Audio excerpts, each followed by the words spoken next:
কত খামু খাওয়ানো নাই, ইফতারের সময় হয়ে গেছে, এখনো খাবার দেয় নাই। আমি হচ্ছে ঢাকার খাদক, আমি কুমিল্লা শখ করে আসছি কাচ্চি ড্যানে ইফতার করতে।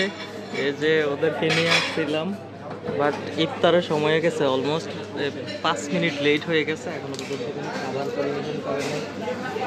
জাস্ট খেজুর খাইয়া ইফতার করলাম, বসে আছি। ম্যানেজমেন্ট আসলে কি করতেছে আমার কোনো এই ভাই আর কতক্ষণে থিওরি খামো একবারে, তাই না? এই যে একজনকেও এখনো পরিবেশন করা হয়নি, এমন মানে মিসম্যানেজমেন্ট ওদের মধ্যে।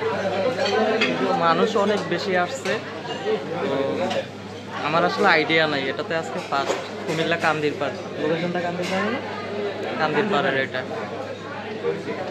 আমি কিন্তু সুলতান রাইনের ফ্যান আর কি। ওকে, অপেক্ষা করি, দেখি কতক্ষণ পরে আসে, তারপর খামু। পেটে ক্ষুধায় শু শু করতেছে, জাস্ট পানি খেলাম আর খেজুর খেলাম, এই হচ্ছে অবস্থা আর কি।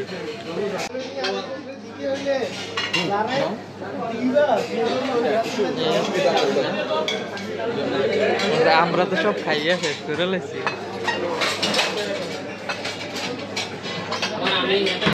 দীর্ঘ অপেক্ষার পর খাবার পাইলাম 15 মিনিট পর, ইফতারের 15 মিনিট পর পাইছি খাবার। খাবার খাওয়ার শেষ, এই হচ্ছে অবস্থা আমাদের। যাই হোক, খাবার পেয়ে গেলাম। ভাবলাম যে আধা ঘন্টা লেট হবে, সেটা 15 মিনিটে হয়ে গেল। আলহামদুলিল্লাহ, ইফতার।